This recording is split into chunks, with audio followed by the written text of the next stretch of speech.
This episode is presented by Anchor Branding. Don't you get it? I screwed up. 2 seconds. I thought that maybe I could do something right.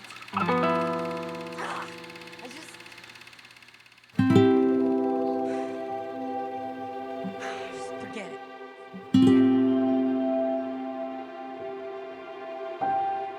No. James Hawkins. You've got the makings of greatness in you, but you gotta take the helm and charge your own course. Stick to it, no matter the squalls. When the joy comes, you get the chance to test and clear sails and show what you're made of. Catch you soon, not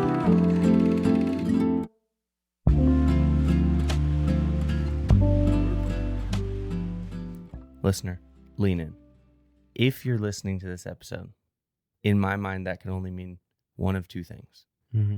One, you love credits. And if that's the case, we love you. And Two. if not, we don't. 2, you love Treasure Planet like me. If either of those things are true, I would like to give you a hug. If both of those things are true, I would like to Give you a kiss. personally speak to you and greet you with a brotherly kiss. Because you're my type of person. Yeah. If that's the case, one of those two things, You won't be kissing me. please let me know, because I would love to chat with you. If that's not the case, I would also love to chat with you. Please let us know why you're listening to this episode. If neither of those things are if true. you hate the movie, hate the podcast, still listening. Yeah, exactly. I just would like to chat with you. Mm-hmm. So this episode was first teased with the Iron Giant episode, which was in our first batch, our first That's right. drop of episodes. And I couldn't help but accidentally keep saying Treasure Planet. Yeah, because you had that Freudian slip. this movie is my lifelong favorite movie. Number 1, Well, if you were to ask me at any point in my life, if you were to sum it all up this over your one whole stays in the top 3, starting from 2002 when it came out life. Wow. until now. I'm a nostalgic person. I'm a sentimental person. It's in my DNA. Yeah. And nothing brings my childhood nostalgia out more than the big 3. The big 3 being Tobey Maguire Spider-Man's, the Star Wars prequels, and number 1 on the list is Treasure Planet. Mm-hmm. In 2002, You're a child of the early a aughts. movie from each of those big 3 came out. What Attack year? of the Clones, the first Spider-Man, and Treasure Planet. Your golden birthday. It was my When golden you were year. 5. You know what? This is the truth. To me, this movie is a lot like how I feel about Wes Anderson. Mm. Beautiful to look Yeah. at. It's like a beautiful painting. Mm-hmm. Looking at a painting for over an hour without connecting with it too much You're like, I'm is bored. quite the experience. Yeah. That's fair. My relationship to this movie is more than I remember the movie. I remember the Happy Meal toys. Yes, the McDonald's toys were big. I actually tried really, really hard to get the Jim Hawkins toy, because you couldn't pick. And we Yeah. didn't go to McDonald's that often. Just kept going back. And I couldn't get it. And I was very sad. And then that Christmas, my brother got it for me for Christmas. Oh, that's He nice. found it on eBay, or they went to McDonald's or something. What a sweet brother. Anyway, that became my favorite toy that Christmas. And it was a $1 Happy Meal toy. It's pretty and awesome. I lost it a couple years later. I was very devastated about it. Told a friend that story. They found it online and bought it for me. So I Aw. still have it. You've got good people in your life. I know. That's real sweet. So you say you saw this in theaters. You remember, was it love at first sight? Well, I can't remember my theater experience. I do remember the Happy Meals toy, and I was already in love with the movie at that point. So I think I had seen it. Mm-hmm. But then I much more have an association with renting it from Blockbuster on VHS. Mm-hmm. You were Jim laying in your bed looking at the holographic book. That's exactly right. My brother used to make fun of me because I really liked Jim's haircut. Yeah. And He does make it look good. He for makes it look such good a in the horrible cartoon. haircut. In real life, it would be abysmal. Yeah. I want you to wear the hoop earring with the with the little braid. Okay, speaking of when this movie came out, Mm-hmm.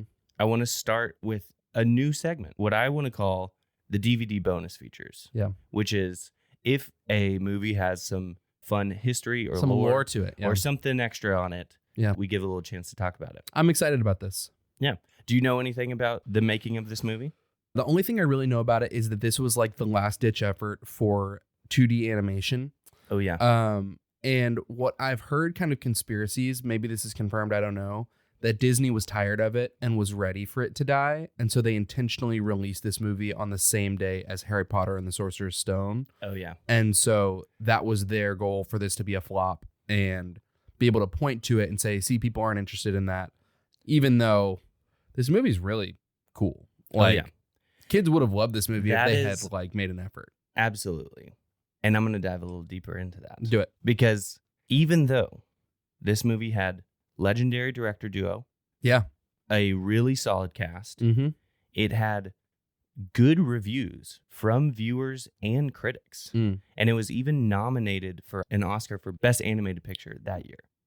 Yeah. With all I of believe that, it became one of Disney's biggest flops, losing them the most Lost money. a lot of money. Yeah. And as you mentioned, is credited with killing 2D animation. Mm-hmm.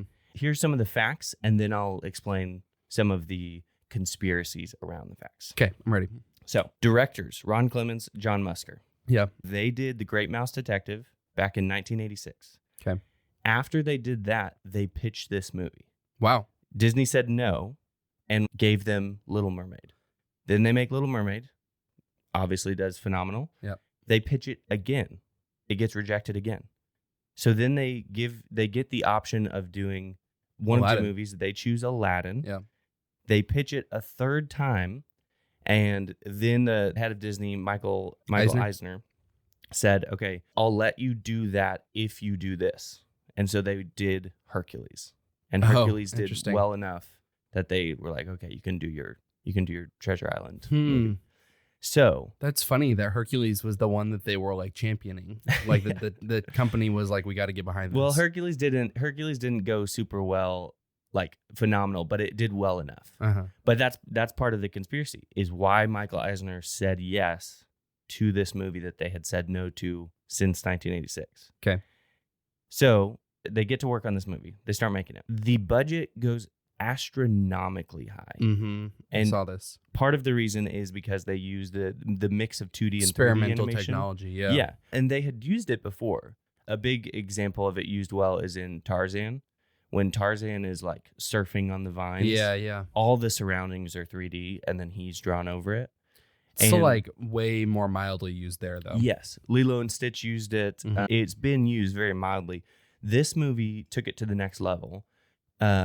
Whole ships and things were 3D. Whenever we go into Jim's POV, we're for some reason in this like Video game. yes. Yeah. Silver is half 2D, half 3D. All Mm. his robot parts are 3D. Wow, that's cool. So it blends really well. Yeah. And then Ben is all 3D, Mhm. but made to look 2D. Yeah. So they used it just way more and in new ways, and it just drove the budget so high. Mm-hmm. They spent $140 million to make this movie. Mm-hmm. Which I wonder, do we know what the original budget was? Like what did they commit to? I don't. Okay. But then on top of that, I was just wondering because I wonder if that annoyed the studio too, that they were like, oh, it went way over what we thought. well, so that's where there's room for speculation. So they had $140 million budget with then $40 million marketing budget. And listener, just to put that in perspective, earlier that year, Lilo and Stitch had come out. The budget was $80 million for that movie. Wow. Ice Age and Shrek came out that year. Shrek came out the year before. Fully 3D animated movies, Mm-hmm. 65 million and 60 million Wow. budget. Wow. So 140 million is That's crazy insane. high. This movie is like a summer blockbuster, summer Mhm. adventure movie, which is when Lilo and Stitch came out earlier that year, Mhm. did great. They released this movie in November towards holiday Christmas time, Mm-hmm. and they released it while in theaters was, as you mentioned, Harry Potter and the Sorcerer's Stone. Mm-hmm. What do you think kids want to go see? Mm-hmm. The new James Bond, Die Another Day. Okay. What do you think dads want to go see? Mm-hmm. Then Santa Claus 2. Disney's already existing IP, Mm-hmm. much more geared to holiday The first one was a huge success, so people are going to want to go see the second one. Wow. And so Treasure Planet came out at this time. And then the real kicker that people speculate Michael Eisner did this on purpose, the trailer for the movie that had been running for months does not sell this movie at all. It sells it literally as a watch young Jim and his best friends Morph and Ben traverse the galaxy against an evil cyborg. And you're like, one, not really the vibe of the movie. Two, the trailer gave away Low-key a spoiler. every twist. Yeah. Really did not sell it well. And so those are the facts. The theories are then that, like you said, Michael Eisner did this on purpose. He wanted 2D animation to fail. 3D animation was starting. Pixar was starting to do its thing. Shrek had come out. Ice Age came out. Like 3D animation is the next wave. Kind of like the idea being, hey, we want to be early adopters and like be on the cutting edge of technology. And like in the end, we're going to end up there. So like, I just want to be able to sell this to my stockholders and be like, hey, look, this doesn't work anymore. We've got to go all in on this. So there's an appetite for it though. Oh, for sure. There's talks of it potentially coming back. Well, the first movie that Disney did to get back into the 2D animated world was The Princess and the Frog. Directed by these same dudes. These guys had their comeback. Yeah. So anyway, the speculation is that they did the marketing poorly on purpose, that they let this movie go way over budget and released it at a terrible time so it would do bad. I mean, it made $109 million. So that's pretty good. Yeah. Like if they had a normal budget, then it would have been. Yeah, it would have been fine. Yeah. And they had just done a 2D animated space movie with Stitch, Lilo and Stitch. And clearly they knew how to market it. Like the marketing for Lilo and Stitch was phenomenal. It's funny thinking about the legacy of those two different movies of Lilo and Stitch and Treasure Planet. Think about the merch difference. Treasure Planet wiped off the face of the earth. It's like you could walk into Walmart right now. I bet you $1 million we could find a Stitch piece of merchandise. Within 5 minutes. Not Jim and the gang. Not Jim and the gang. And that makes me sad because I think this movie should be up there with Tarzan and Aladdin as like the boy Disney movies. It should be Aladdin, Treasure Planet, Lion King, Tarzan, Lion King. Maybe even Atlantis. Atlantis gets crapped on sometimes, but I liked it. This movie kind of makes me want to revisit Atlantis a little bit. Yeah, it's fun. The directors, they don't blame Disney. They kind of accredit it to. Ultimately, this is a father-son movie. And historically, who's the hardest family member to get into the theater to see a cartoon? Yeah, dads. Like, especially if you're competing against James Bond. Which is a bummer. Yeah.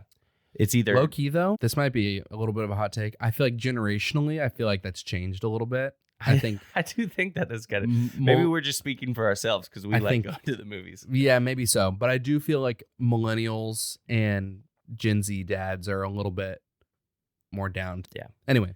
This movie had a sequel fully planned and ready to go. Really? And it got canned because of its poor performance. Wow. What do we know about the sequel? So the sequel is pretty interesting. One of the other things that the directors credit their loss of popularity for is this really is not a movie for little girls.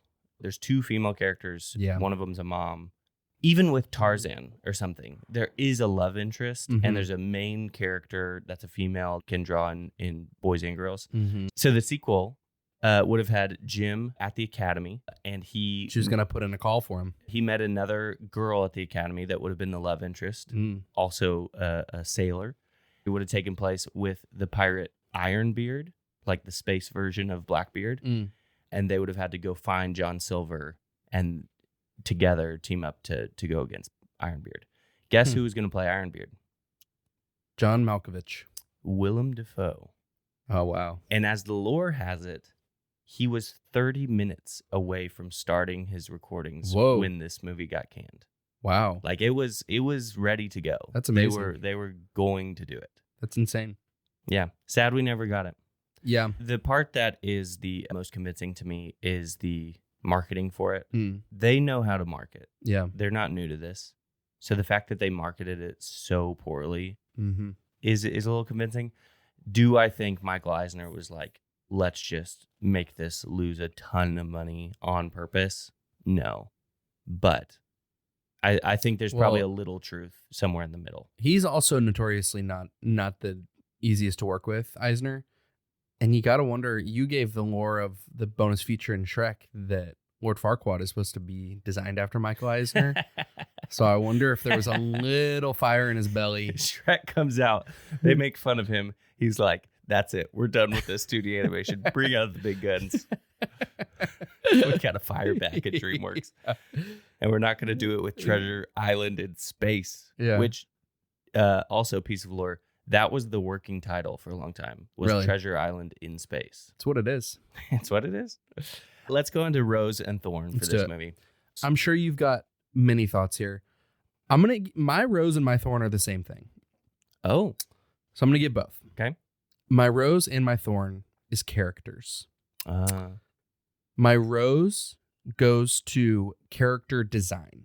Some of the coolest looking characters of any movie, even though this is not an iconic movie, many iconic characters like the bug, that guy, Ben, iconic, Silver, iconic, very distinct looking, like burned into my brain looking characters, and even just the design of like the map, that like bronze ball thing, super cool. Every piece of like how unique and thoughtful they were with how things look. The attention to detail is phenomenal. My Thorn is also characters. It feels like Flash without substance. Like they give all these really, really interesting looking, and like I'm sure there's a lot of thought put into the backstories and who these characters are and stuff.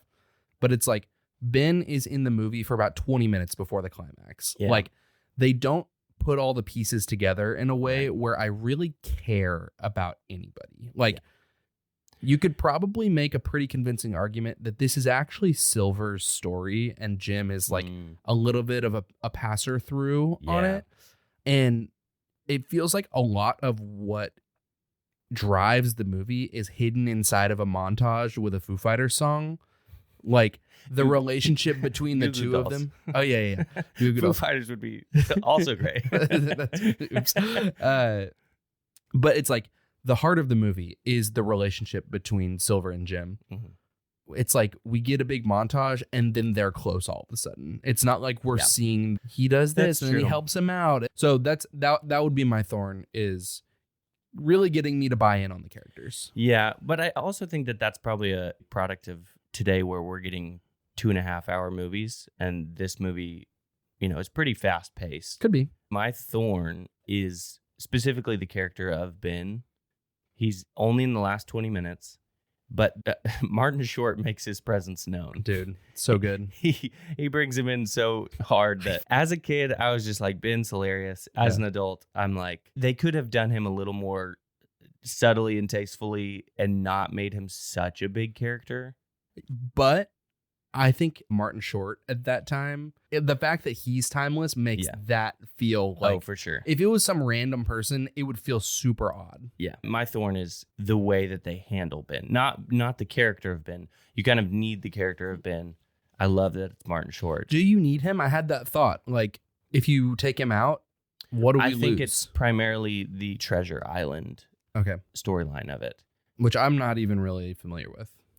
For this movie specifically, the development you get is in Jim. Ben comes along as like this plot device to have the information that they need. Yeah. But you also see that Jim now starts to kind of take care of someone else, not just himself. Agreed. And so that it's kind of a growing point for him. My Rose is, I could spend hours talking about all the things I love about this movie. I think I'm going to give my Rose to solar surfing. Yeah, it's cool. It is just the coolest thing that I've never wanted to stole your heart as a 5-year-old in an animated movie more. Yeah.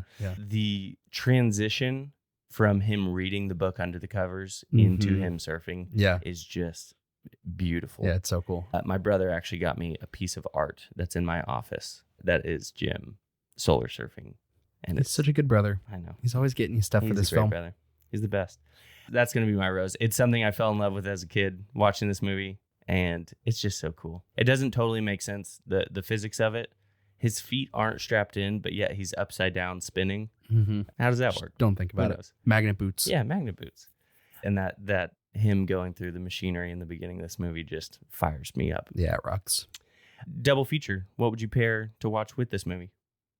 I think it's got to be The Iron Giant, but maybe we don't go live action adventure flick of some kind. I couldn't You quite could find go what it is, Pirates of the but Caribbean.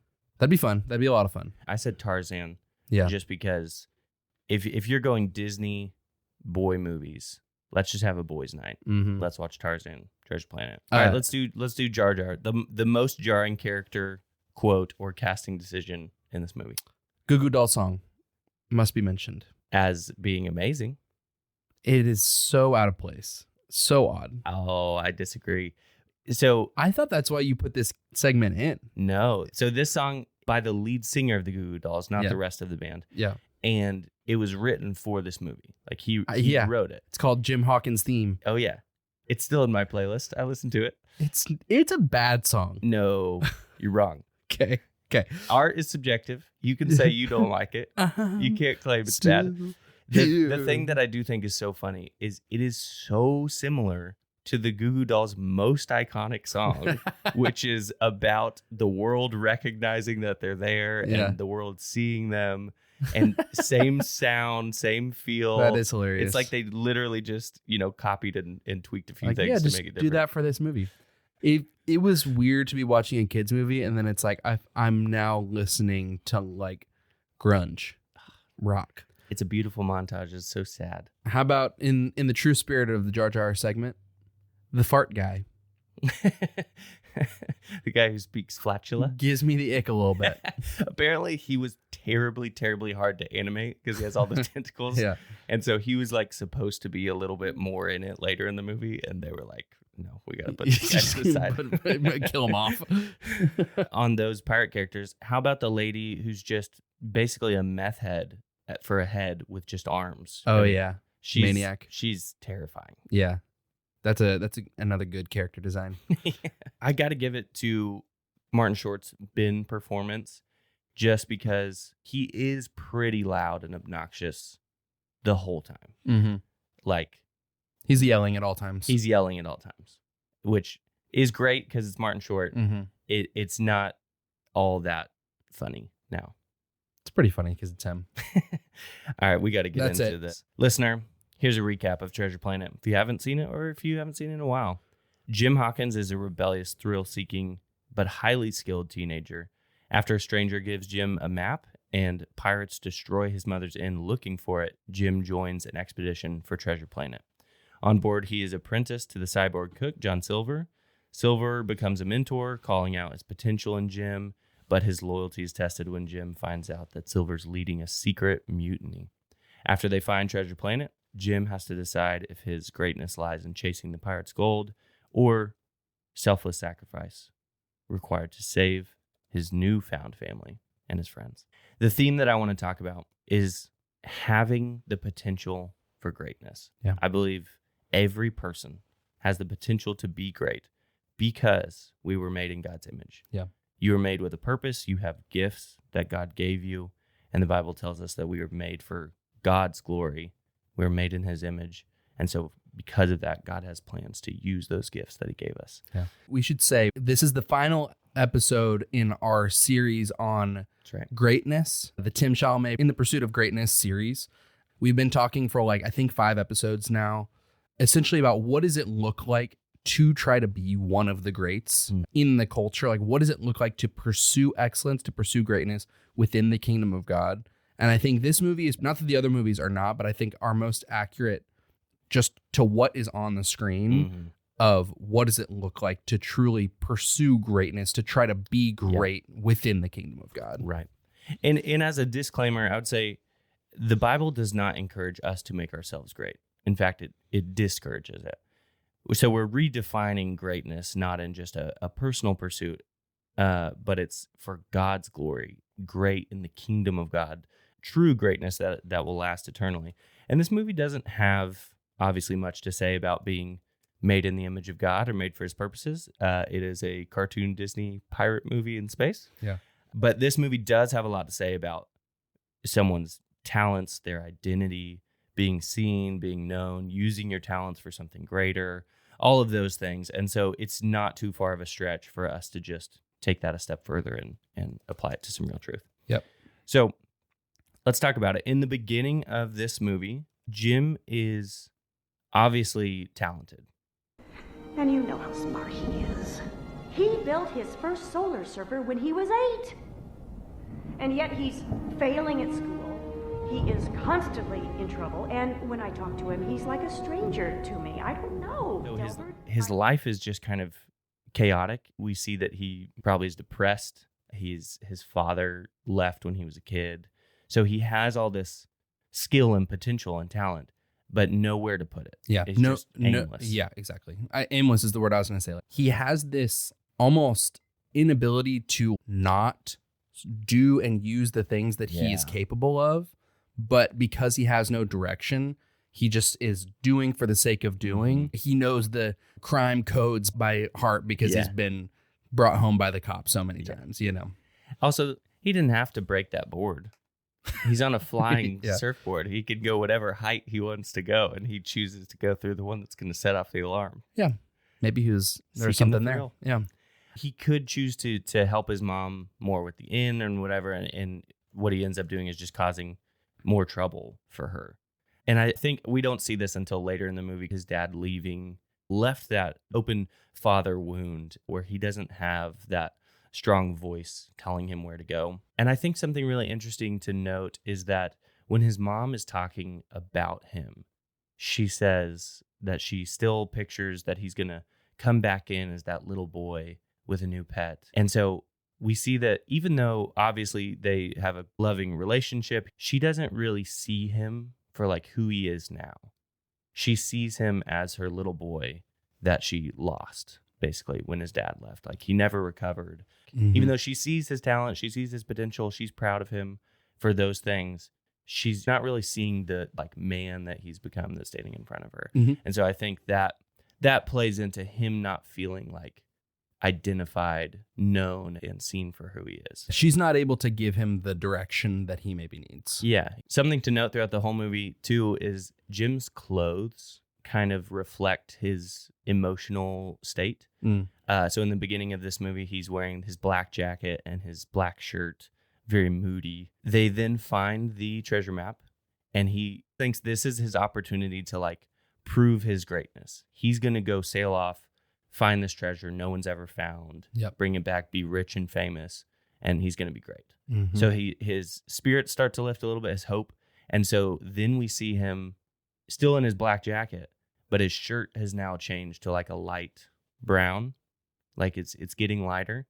And we'll see that continue throughout the movie, like through the whole thing. Interesting. The clothes are getting lighter, and so therefore he's getting like better and better. As he starts to find more purpose, more hope, more identity, his clothes get lighter and lighter. Interesting. And we will be right back. Hey, listener, we just want to take a pause and say thank you for listening. We love getting to do this podcast, and it's listeners like you that make it possible for us. If you're not following us wherever you get your podcasts, what are you waiting for? Go ahead, do it. That way you can stay in the loop every time a new episode drops. If you know anybody who would love this episode or any of the other movies we've covered, don't be afraid to go ahead and share it with them. That would help us out so much, and we would really appreciate it. Thank you so much again for listening. All right, listener, let's talk branding. Because if you want your brand to actually stand out, you need Anchor Branding Company. These guys are the pros at turning your logo into something people actually want to wear, want to use, or show off. From premium custom apparel and branded merch to eye-catching office signage or more, they do it all. And if you're thinking, I want to get my company's gear out there, but I don't want to pack 1,000,000 boxes, good news. They do it all. They do everything for you. You need some uniforms? You need a swag store? You need something else?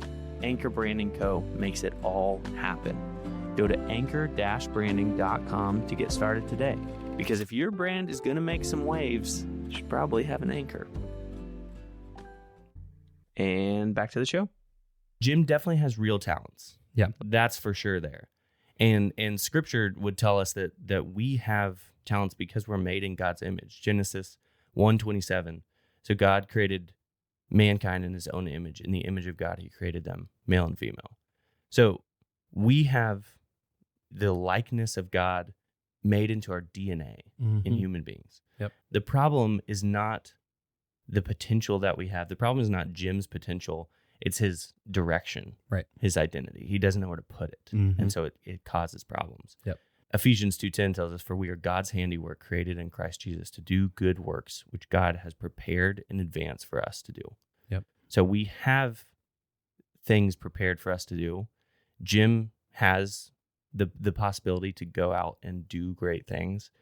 He has all the make. He just hasn't found the purpose. And I think an important piece of this movie is the direction of your life. So we'll talk about the idea of charting his own course. I think a really important precursor to that is the direction that was set for his life before he was even in ways that are completely out of his control. The most important thing is that his dad left him. And so that puts this almost like I'll show them mentality.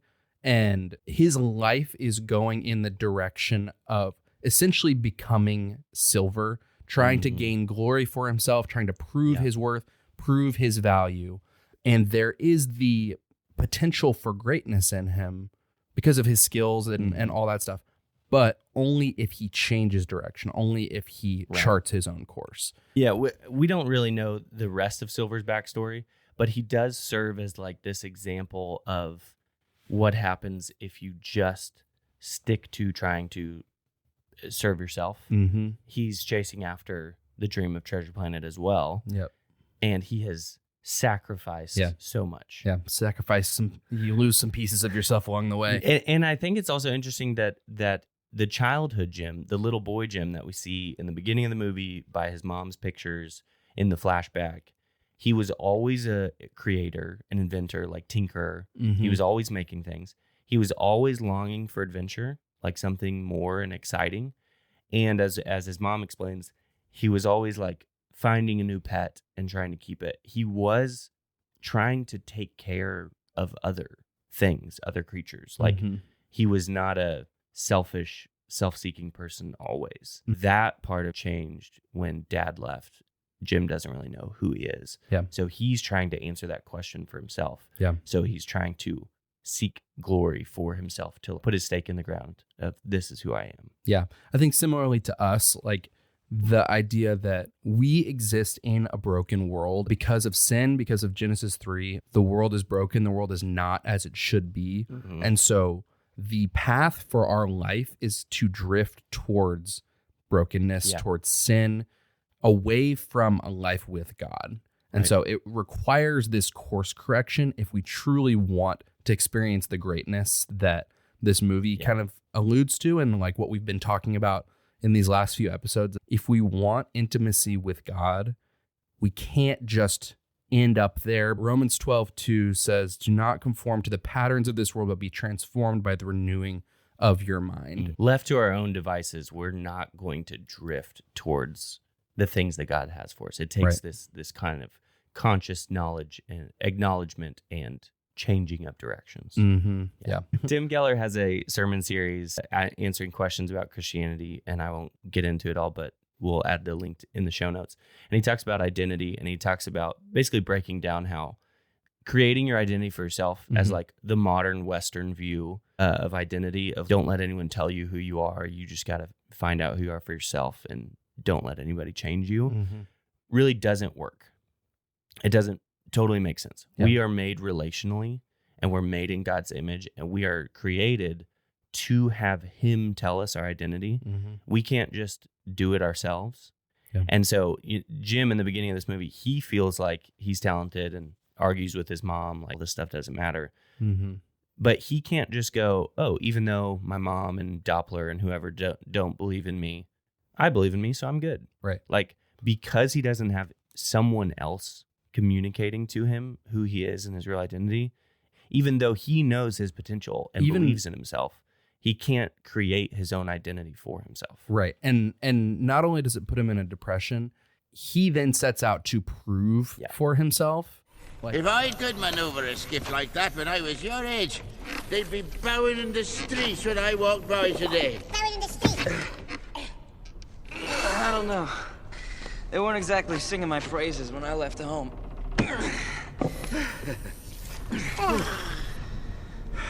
But I'm gonna change all that. How you know?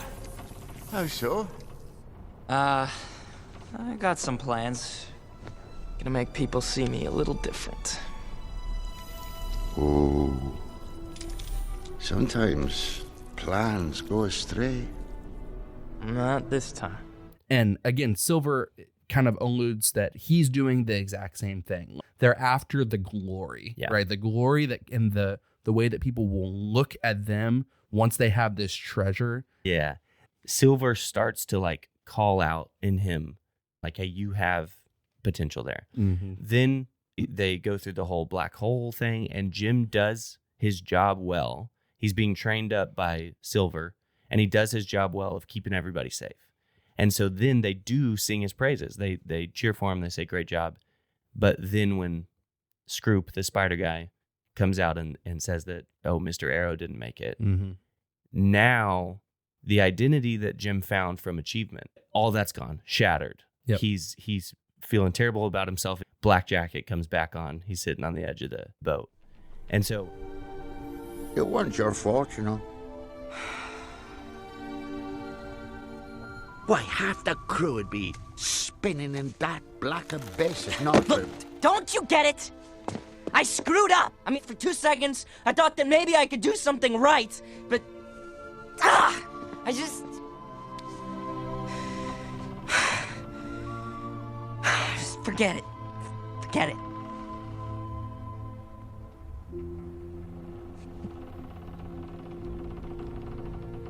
Now, you listen to me, James Hawkins.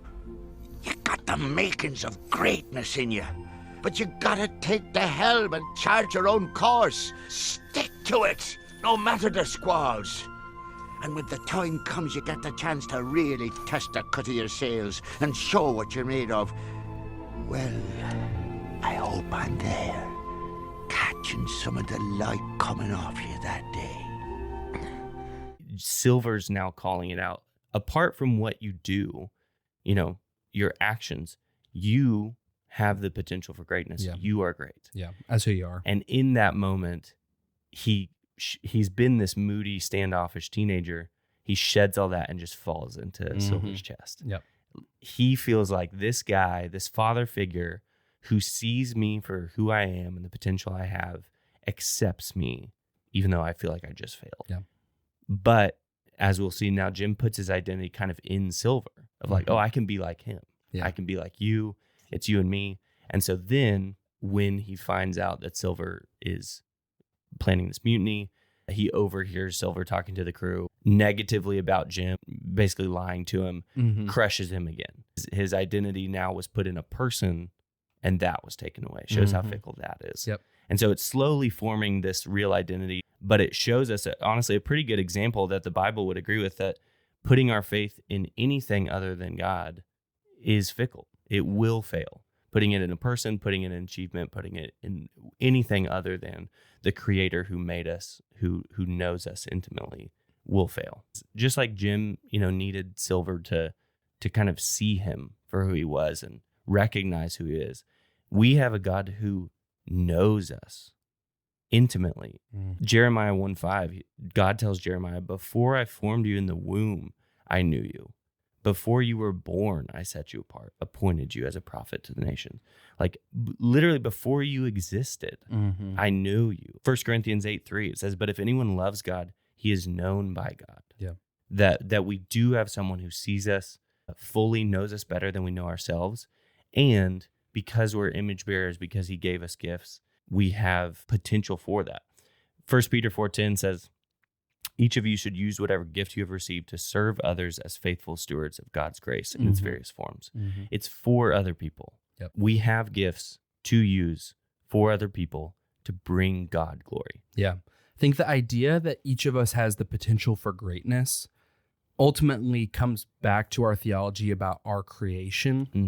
We are all image bearers of God. The things that are great about us or we have the potential for greatness in are a reflection of him.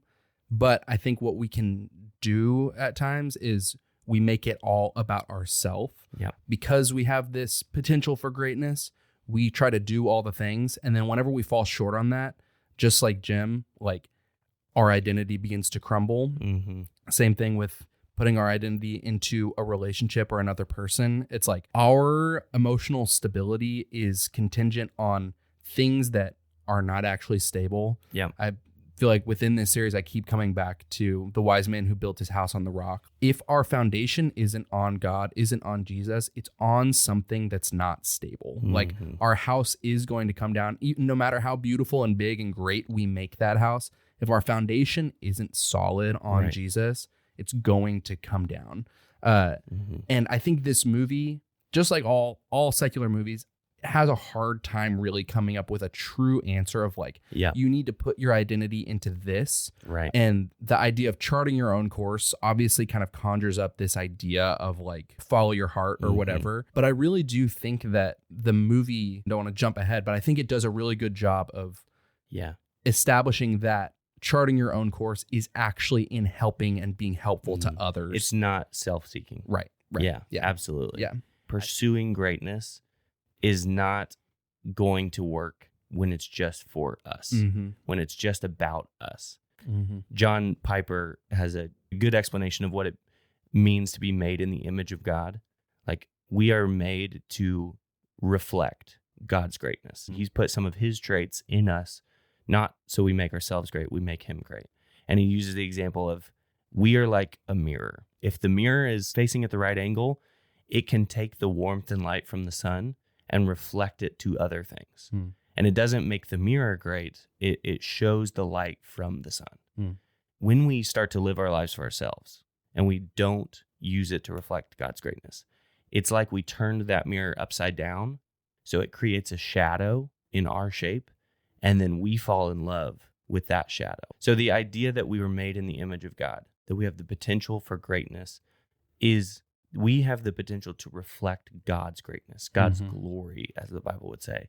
Our gifts have been given by God and are made as a reflection of God. So when we go do great things in whatever it is, in whatever you do, eat or drink, do it to the glory of God. We as Christians, as believers, can go out into the world, be great, do great, because it points back to our great and glorious God who made us that way. Yeah. I don't know if this is a universal experience, but I think it's so hard to hold both of those things in my mind of like, we don't want to put our worth into achievement and into accomplishment like Jim, but also if we are going to reflect God, like we're going to do great things. You know what I mean? Like even though that's not our value and where our worth is coming from, we should be awesome at our job. We should be going out and accomplishing great things, but not for any reason other than to point back to Jesus. Our value is in Jesus, and so the things that we do should reflect that. I think that's the cool thing about this series is I feel like we've been able to dive into those ideas in a little bit more nuance. Oh, so, well, then, I guess, this is goodbye, huh? I'm sorry that I'm so dysfunctional. So, go ahead, and, I do understand. I do. Bye-bye.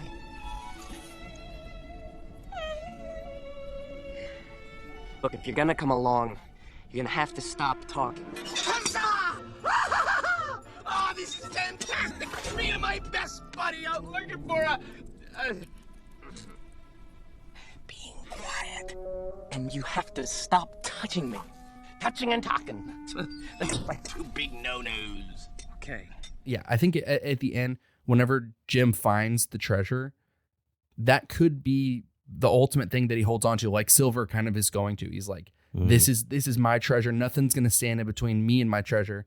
But because of this whole journey, this whole process, meeting Ben, kind of realizing that he isn't quite skilled or valuable in any real way, but he's still lovable kind of thing. Yeah. He's able to look at the treasure and realize with perspective, the most important thing right now is actually taking care of all these people and not just the goal that I was after. And Silver shows the example of having that potential.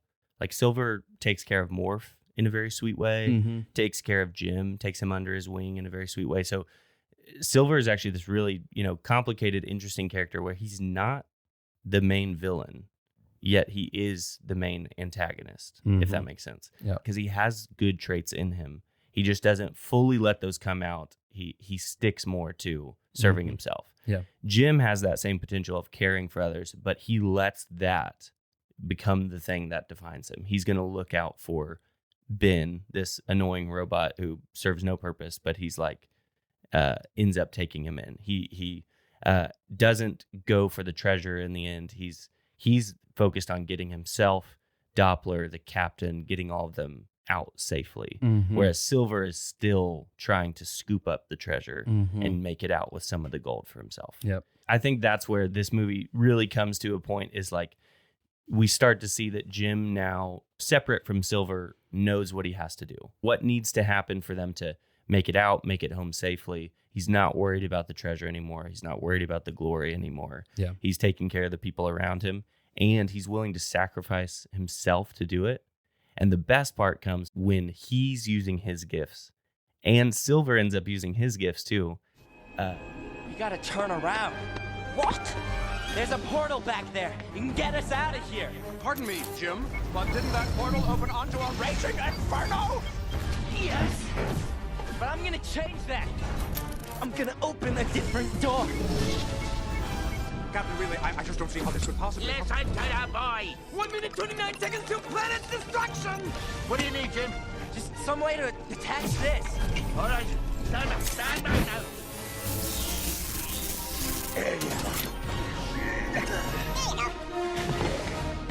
Okay. Now, no matter what happens, keep the ship heading straight for that portal. Jim puts his solar surfer together, his little makeshift solar surfer. He uses Silver's cyborg arm to do it, to attach it. He's able to use all of his smarts, his bravery, all of this like thrill seeking that he had in the beginning. Yeah. Now turns into just courage to go into the face of danger. All the things that were getting him into trouble when he had no direction, now that he knows that the glory comes from helping and serving others, that's where the greatness comes from. Yeah. Right? It's the same and he's place. not even like, it's not like this conscious realization that he's like, oh, this is where glory comes from. Right. He's like, this is just what has to happen. Right. He's just not worried about himself anymore. Right. He's worried about the people around him. Yep. So he's able to bring them out safely. They escape. And that's when we get that beautiful conversation with Silver. Silver's going to escape. Silver offers to Jim, you and me could be pirates together. What say you ship out with us, lad? You and me, Hawkins and Silver, full of ourselves and no ties to anyone. You know, when I got on this boat, I would have taken you up on that offer in a second. But, I met this old cyborg, and he taught me that I could chart my own course. That's what I'm gonna do. And what do you see off that bow of yours? A future. Look at you, glowing like a solar fire. You're something special, Jim. You're gonna rattle the stars, you are. Jim has now transcended past that. He's grown past that. And he says, I'm going to chart my own course. Right. Because if he was going to go down that path that was set for him by the world, that's how it would be defined. Yeah. Don't look out for anybody else. Just get yours. Right. Now he's able to chart his own course, which isn't looking out for himself, isn't just trying to get as much value as he can for himself. Instead, charting his own course looks like serving and loving. And Silver says, you're going to rattle the stars, which is just a cool line. But the fact that someone like Silver is not going to rattle the stars. He's got all of these skills and very cool and whatever, but he's just going to go be a pirate and serve himself. Yep. The fact that Jim now has all this greatness, all this potential, and is going to use it for something more, he's like, that's going to change the world. Like, that's going to do things. Yeah. We've been in this series talking about what does it mean to be great. Jesus tells us what does it mean to be great in Mark 9. And he's literally telling us, what does it mean to be the greatest? Jesus said to his disciples, "What were you discussing on the way?" But they kept silent, for on the way they had argued about one another about who was the greatest. And he sat down and he called the 12 and he said to them, "If anyone would be first, he must be last and be servant of all." And so what does it mean to be great in the kingdom of God? Doesn't mean to be as successful or achieve as much as possible. It means that you are using your gifts, that you are serving to benefit others. And that doesn't mean that you're not accomplishing, but that does mean that your heart and your why behind it is aligned with God, and that is to benefit and to move others towards him. Yeah. When you understand that you are made in God's image for good purposes that he has set out for you, and that you are seen, known, loved, and saved by God, that gives us a secure sense of purpose that then we can go out and achieve. Then we can go out and do great things. Yep. But we're not trying to answer that question for ourselves of, am I good enough? We can be secure in God's love. And so when we go out and do, God is the one doing it all. We're the ones reflecting him. He has good plans for us, and he's going to see them through. Yeah. And I think within the movie, it's like Jim has this innate greatness. Like he's got the makings of greatness in him because he was born that way. Yeah. For us, it's so important to recognize that our value comes from Jesus, that what he did on the cross and accepting what he did in the gospel, that we're able to be made right and unified with God, that our sins able to be washed away because of Jesus, not because we just are a person and we were born and therefore God loves us. It's like the most important thing is that we recognize the gospel as truth, that is where the potential for greatness comes from the Holy Spirit working through us, not just because, we've got the makings of greatness in us because we're alive. Because we're awesome. Yeah. We're made in God's image, but we're also affected by sin. Yeah. So on our own, we're not good. Yeah. We're not great. We're not worthy of relationship with God. Because of what Jesus did, he ramifies that, and we're able to have relationship with God. Yeah. I said this verse before, but I'll say it again. 1 Peter 4:10. Each of you should use whatever gift you've received to serve others as faithful stewards of God's grace in its various forms. Yep. The point of our gifts is to serve others and to point to God's grace, to point back to God. So in the end, Jim gets a spot in the academy where he's going to some form of military service and be able to serve others for the greater good, not just serve himself.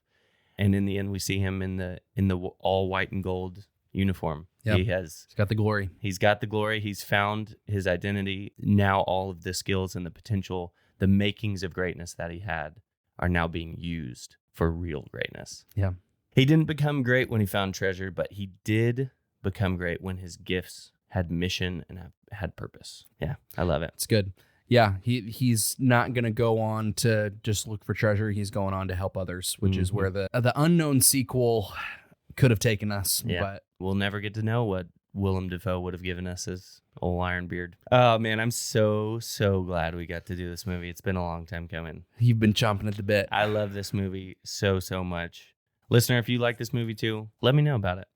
Instagram, @TheCreditsPodcast. DM us, comment on this episode, wherever you're listening. Yeah. If you haven't checked out the other episodes in this series, starts with Devil Wears Prada and then through this movie, I feel like I've really enjoyed learning and talking through like the nuance of this topic. Yeah, so. Absolutely. And I think something that the Lord has just been convicting me of as we've been kind of going through this series is the ways that just me personally, I want my own greatness. And as we talk through these things that have stirred my affections for Jesus, I more and more want to be someone who seeks to make God's name great, even if it makes our name not great. Yep. Like, I want that to be the goal. I get fired up and passionate when I talk about a movie like Treasure Planet because you're like, oh, I love this movie so much. Yeah. And you're like, I want to have that same passion and energy when I'm talking about Jesus because I love him way more. He's way more important than any, dumb old cartoon movie would be. Whoa. Like, sorry, Treasure Planet, didn't mean to insult you like that. Listener, go out and make God's name great. Yeah, let's do it. You're made in his image. That's right. Roll credits. Don't forget to follow us on Spotify or Apple Podcasts and on Instagram at The Credits Podcast. If you know someone who would love this episode, go ahead and shoot it to them in a text. If it doesn't brighten their day, it'll certainly brighten ours.